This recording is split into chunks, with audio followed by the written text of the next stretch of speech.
ರಾಜರಾಜ್ಯ ರಾಜರಾಜ್ಯ ನನ್ನ ಗಲ್ಲಿಗೆ ನಾನೇ ಮಹಾರಾಜ. ರಾಜರಾಜ ಶಿವರಾಜ ಕಲ್ಲು ಮುಳ್ಳಲ್ಲಿ ಹುಟ್ಟಿ ಬಂದ ರೋಜ. ನಾನು ಹಾಡೋದು ಬೆನ್ನು ತಟ್ಟು ಜನರಿಗೆ, ನಾನು ಬಾಗೋದು ಅನ್ನ ಕೊಟ್ಟ ದೇವರಿಗೆ.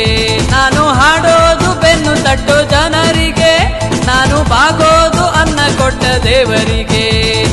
ರಾಜರಾಜ ರಾಜರಾಜ ನನ್ನ ಗಲ್ಲಿಗೆ ನಾನೇ ಮಹಾರಾಜ. ರಾಜರಾಜ ಶಿವರಾಜ ಕಲ್ಲು ಮುಳ್ಳಲ್ಲಿ ಹುಟ್ಟಿ ಬಂದ ರೋಜ.